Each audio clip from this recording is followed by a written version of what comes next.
Your lecturer is Dr. David Kyle Johnson. Dr. Johnson is an associate professor of philosophy at King's College in Wilkes-Barre, Pennsylvania.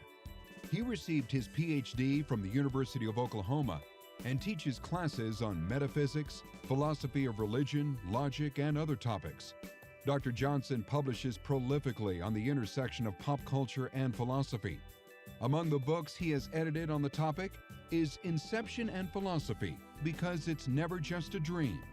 He also has written numerous articles in scholarly journals and pop culture books and maintains 2 blogs for Psychology Today.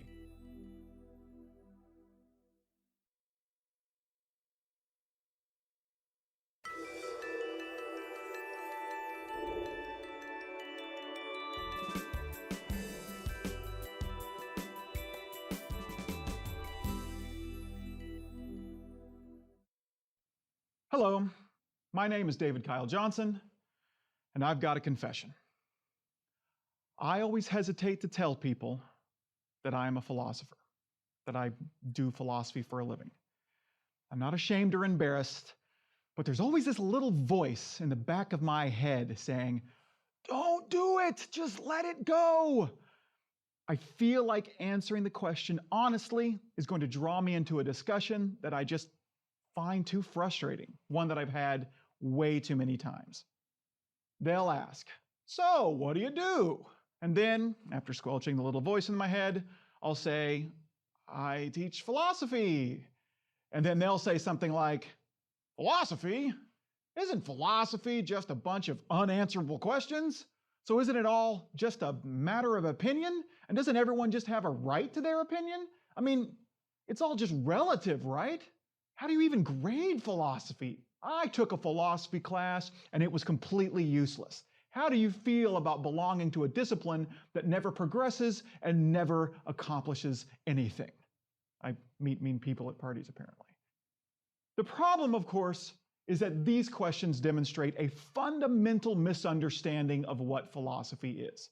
In fact, they kind of layer misunderstandings on top of each other. And the reason that little voice tells me to lie is because I'm usually asked this question at social gatherings, and it's not the best time or place to correct misunderstandings regarding the world's oldest academic discipline. But these misunderstandings are common, and we'll have to correct them if our exploration into the big questions of philosophy is going to be fruitful. And so, since we're not at a party right now, let me do my best to clear up these misunderstandings by answering the first of our big questions: what is philosophy?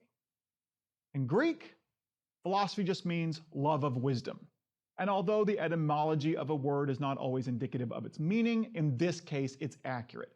Philosophy is the pursuit of wisdom in all things. The philosopher is ultimately concerned with acquiring as many true beliefs and rejecting as many false beliefs as possible. What exists?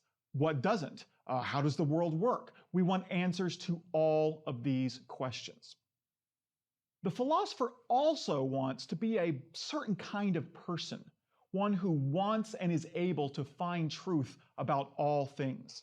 The philosopher is open to anything being subjected to rational inquiry and thinks nothing should be believed if it does not survive that process.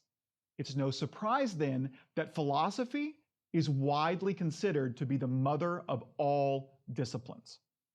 Originally, we might even say all there was really to study was philosophy, because it was the study of all things.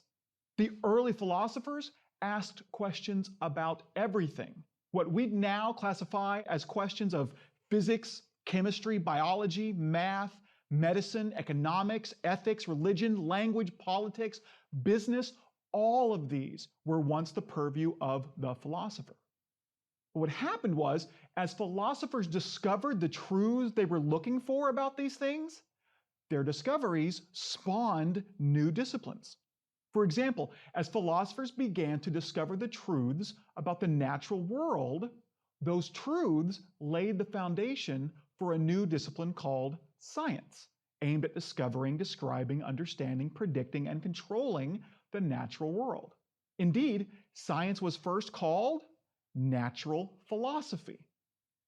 All the most important early mathematicians were also philosophers. And Hippocrates, the father of medicine, was a philosopher.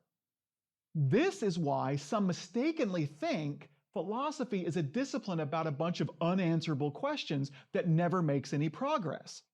Every time philosophers find an answer they're looking for, the answer's so important that it spawns a new discipline.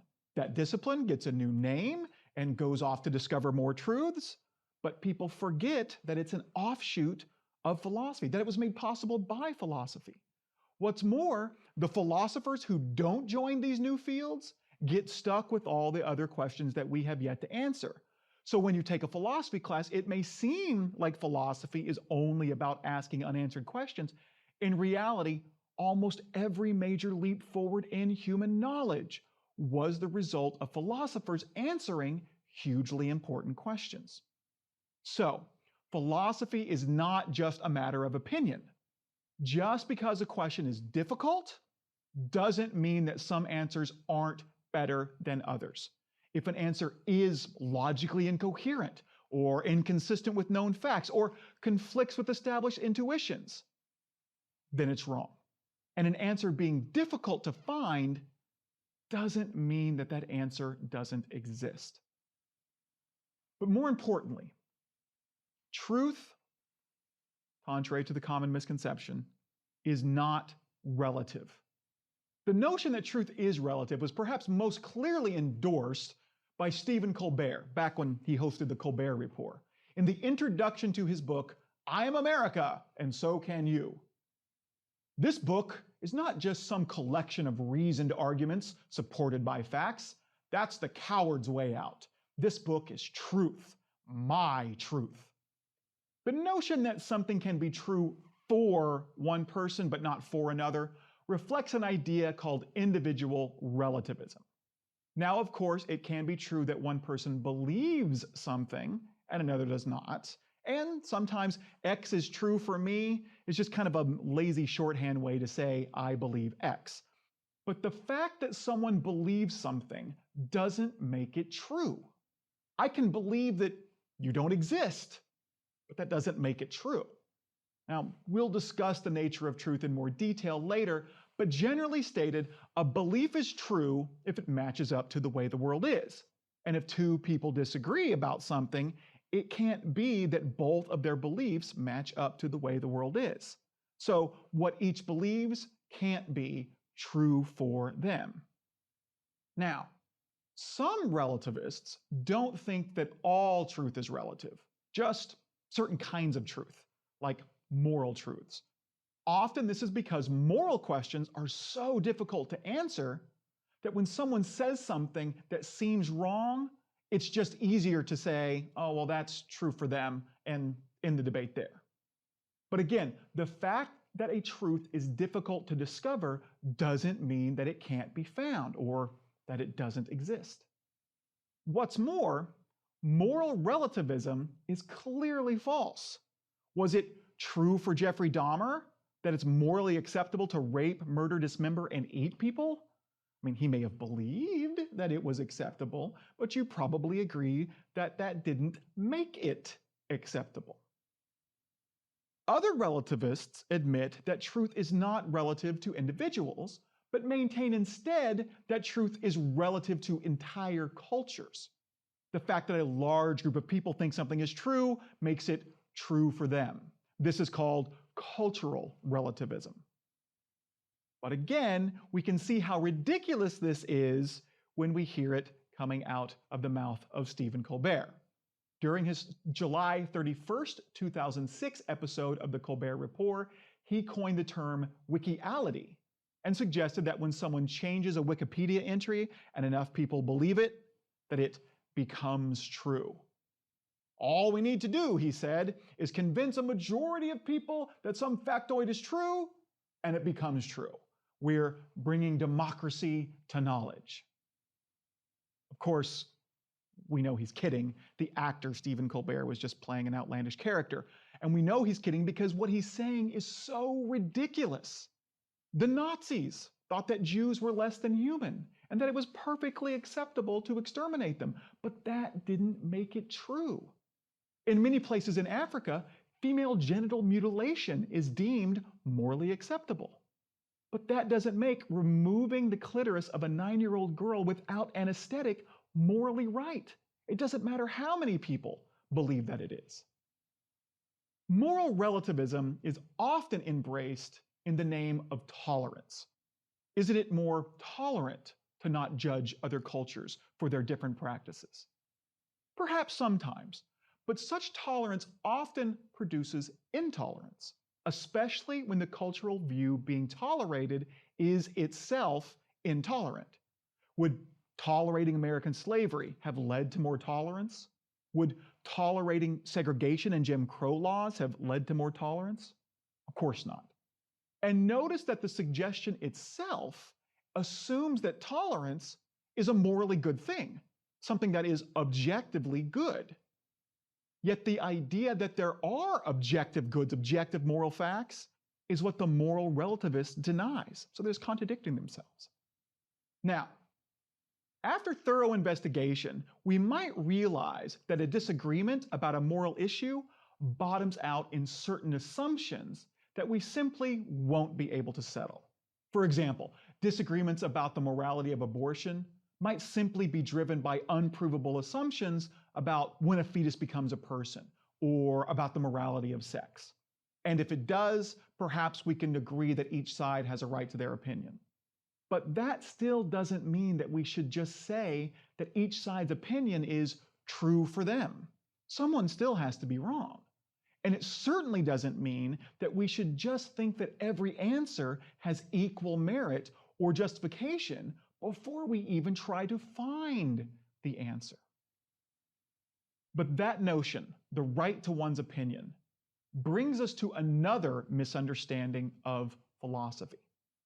Commonly, people think that the right to one's opinion is automatic, that everyone has a right to believe whatever they want. As again, Stephen Colbert once put it, "Who is Britannica to tell me that George Washington had slaves? If I want to say he didn't, that's my right." This is why some people think it's impossible to grade a philosophy paper. It's not possible to evaluate anyone's opinion on a philosophical matter because everyone just has a right to their opinion. For similar reasons, this sentiment is often used to end debate and bring philosophical investigation to a screeching halt.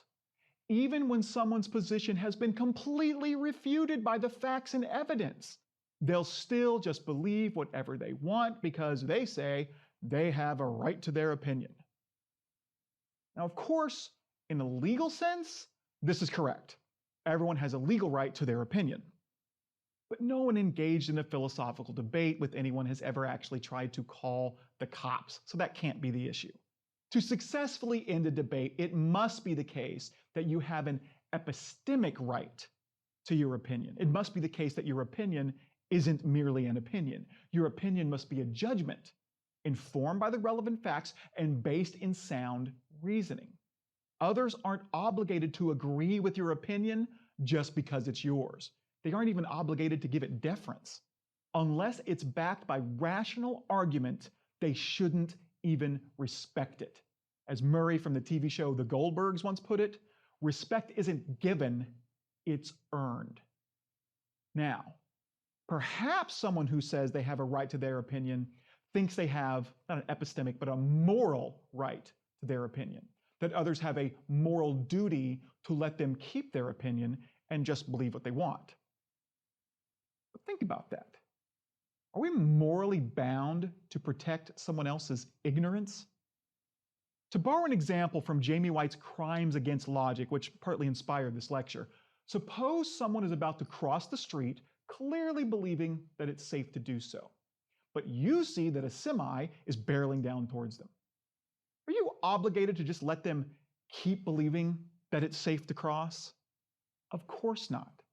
In the same way, even though the threats posed by false philosophical beliefs are not always as obvious, you're never morally obligated to protect someone's ignorance. Now, it may very well be that trying to correct someone's ignorance is not worth the time. We'll talk later about how presenting facts and evidence can often make people just entrench even deeper into their erroneous positions. And refuting beliefs is often not the best way to win friends and influence people. But that doesn't make such efforts immoral. And notice what people reveal about themselves when they try to stop philosophical investigation by hiding behind a right to their opinion. If a person scolded you for pointing out the giant semi that was about to run them over, it would be quite clear that they valued continuing to believe whatever they wanted to believe more than staying alive.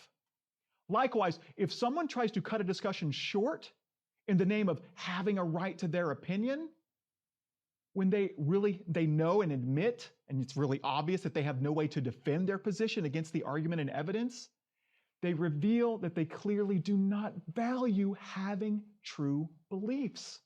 They'd rather just believe whatever they want. Of course, you can't stop people like this from taking such an attitude, but it's clearly not an attitude that a philosopher, one who loves wisdom and truth, should take. How can someone who is not intellectually humble enough to consider the views of others and admit when she herself is wrong ever get to the truth? Besides, you have to wonder, why would someone who adopted this attitude even bother with an education? Why would they even bother to buy or take this course? As I often tell my college students, if you want to just believe what you've always believed, well, you can do that from your couch at home. But the idea that we should value truth and seek it deserves some elaboration. Why should we bother trying to find out the truth? Why not, as philosopher Friedrich Nietzsche once put it, prefer untruth, uncertainty, or even ignorance? Well, first of all, we should seek out true beliefs because it's useful. Our beliefs guide our actions, and if our actions are based on false belief, they're much less likely to accomplish what we want to accomplish. Further, as the ancient philosopher Socrates told us through his student Plato, the unexamined life is not worth living. By not thinking about the hard questions, we're not living a full life. Indeed, our rationality and ability to think about philosophical questions sets us apart from the other animals. Refusing to engage in philosophy robs us of our humanity. Surely, if it's of any value at all, there's more to being human than making money, acquiring things, and reproducing. But Socrates went further. Not only does seeking the truth lead to a more fulfilling life, but true belief is good in and of itself. To establish this, he gives us his famous allegory of the cave, a scenario in which several people have been imprisoned in a dark cave since birth. So they sit there bound by chains and unable to see the light of day, and they can only stare at the wall in front of them. Now, behind the prisoners, there is a raised walkway, and behind the walkway, a fire burns. Along the walkway, people carry statues and figures of animals made from wood and stone. The fire casts shadows of these figures on the wall in front of the prisoners, who are unaware of what is happening behind them. Since the prisoners have seen nothing beyond the cave and the shadows it has to offer, they perceive those shadows to be the most real things in the world. And they're perfectly content there watching the shadows, believing the shadows are real, and even playing games guessing which shadow will come next. When one of the prisoners finally frees himself from his bonds, he realizes that the things he thought were real, the shadows, were not. The cutouts were more real. Then he stumbles out of the cave and discovers the world. He goes on to learn what causes the seasons, to discover the real kind of objects that the cutouts were based on. And he acquires a general knowledge about the way the world works. And he then considers the life he once lived as a prisoner. And he pities those he left behind. As happy as he was, and that they still are, they're being duped. Sitting there thinking they know things they don't, thinking that their knowledge of the shadows is somehow worthwhile when it couldn't be worth less. even if he were the champion of all the champions at the shadow predicting games and thought that he was as happy as he could be back then. And even though he has to struggle to survive in the outside world, he could never willingly go back to watching the shadows in the cave. Knowing the truth about the world and not being duped is valuable in and of itself. Of course, our protagonist here is the philosopher, and Socrates used the analogy to make sense of why people rejected him in his search for the truth. If our escaped prisoner were to return to the cave and try to convince those he left behind that the shadows they're watching aren't real, they would dismiss him as crazy and maybe even try to kill him if he persisted.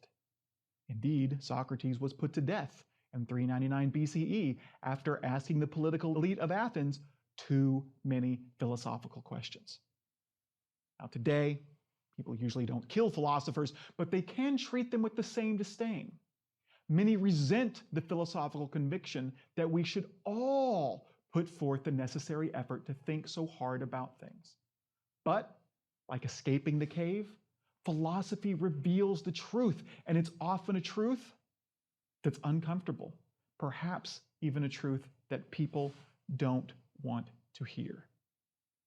The philosopher can often feel like the prisoner having returned to the cave, trying to convince people of the truth when they would rather just wallow in their comfortable, blissful ignorance.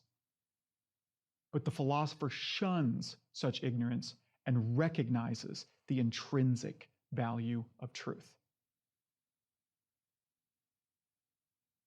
While we're at it, there are a few other things the philosopher must value to do philosophy correctly, like intellectual honesty. To seek the truth, we must be willing to admit when we do not have knowledge. We must not pretend to know things that we do not know. If we're not, and are thus unwilling to admit that when we lack knowledge, we will never have the motivation to seek it. In fact, Socrates famously professed not to know anything really worth knowing. Such knowledge was what he claimed he was seeking. In the same way, we have to be open to the possibility that we have no knowledge. We might be wrong about everything we think is true. For the philosopher, no belief is immune from criticism or scrutiny, no matter how fundamental or cherished. We have to be willing, indeed, we must be eager to question everything and to admit when we are wrong. We philosophers must also be intellectually courageous. In the end, Socrates was willing to die for his pursuit of truth. Such a fate is less likely today to befall a philosopher, but seeking the truth still requires a lot of hard work and perseverance. It can be difficult to seek the truth when doing so may reveal that your most cherished beliefs are false. And let's face it, it takes courage to admit when you're wrong. Now, we can't be experts on everything. We simply don't have the time to master it all, right? So, if we want truth, we also have to value intellectual trust. We have to defer to the experts. Now, there are some exceptions. Sometimes experts are shown to be wrong or they talk outside of their field of expertise.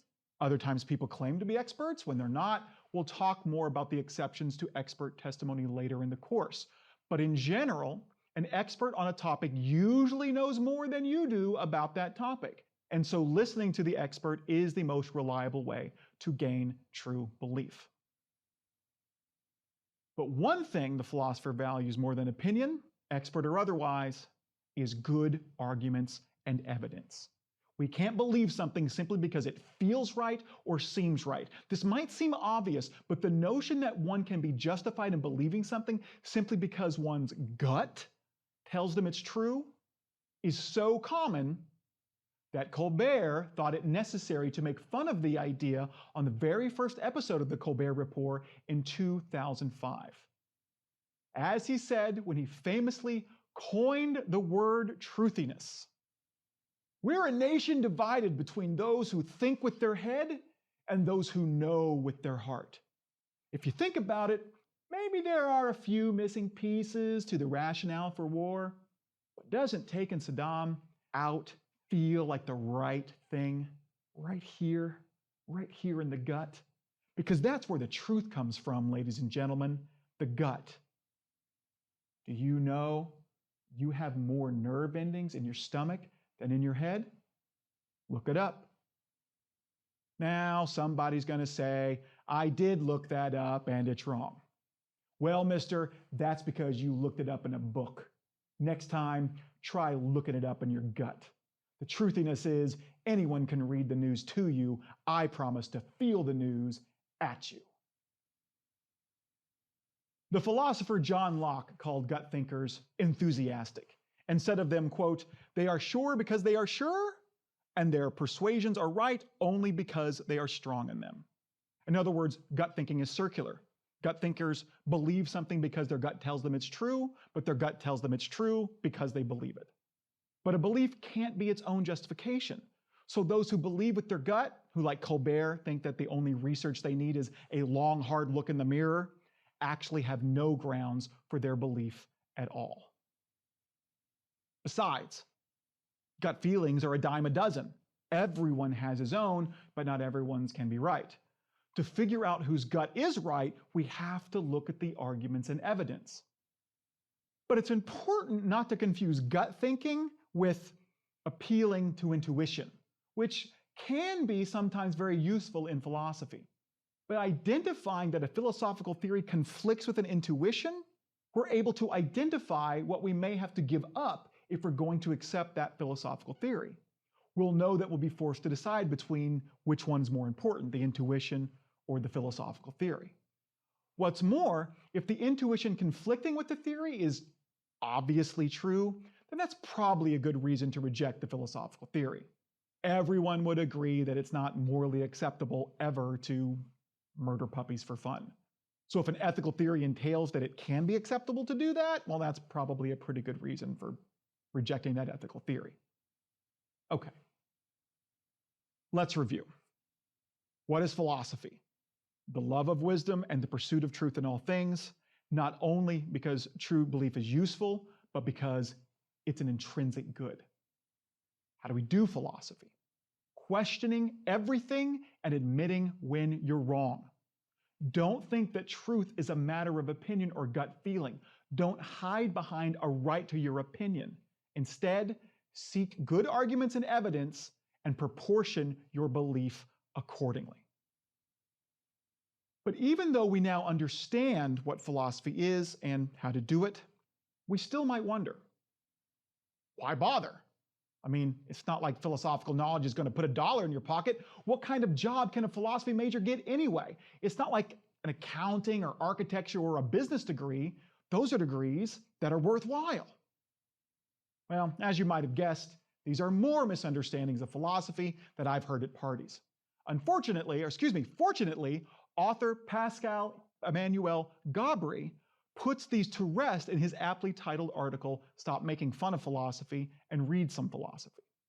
First of all, philosophy majors can get jobs. The reading, communication, and critical thinking skills that philosophy majors have make them able to score higher than most on standardized tests. And this skill set is so generalized that a philosopher can quickly learn how to do just about any job she wants.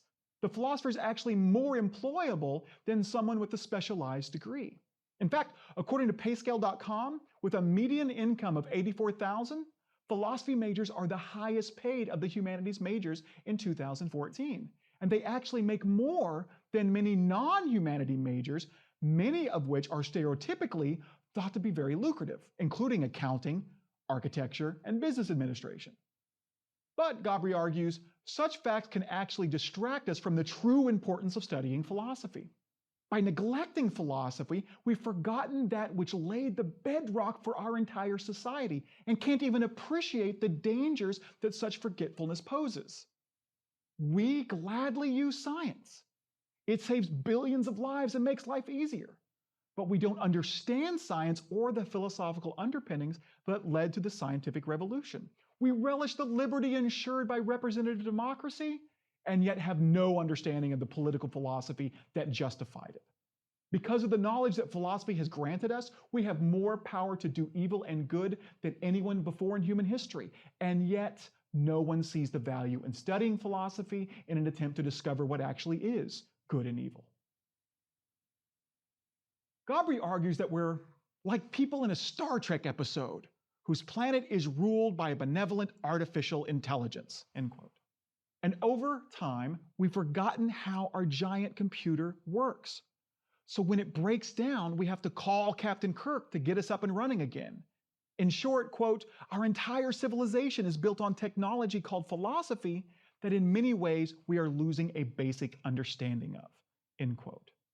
Our society was built on philosophy, and in many ways the proper functioning of our society requires us all to have a knowledge of philosophy, and yet we don't. But in this course, we're going to try to remedy that by tackling some of the biggest questions that philosophers have ever asked. Questions like, what is the nature of truth and knowledge? Can religious faith be rational? Does God exist? Why is there something rather than nothing? Do we have a soul, a mind, free will? Could there be an afterlife? What is morally right and wrong? How ought we live? What should the government do and protect? Should the government exist at all? And what's the meaning of life? As you can see, there's not an easy question in the bunch, but as we've seen, this is just the nature of philosophy. Everyone else sticks us with the hard questions, and we won't find answers to them all. For some, in fact, by the end of the course, you may be even less sure of the right answer than you are right now. But the philosopher seeks and values truth even when it's elusive, and she realizes that regardless, there's a value in the journey itself. There's wisdom to be had in knowing that the answers to the hard questions are far from settled. So it's always better to say, I don't know, than to pretend to have knowledge that you don't have. Now, our main instrument in this journey will be reason. We will use reason to propose and evaluate answers to the big questions.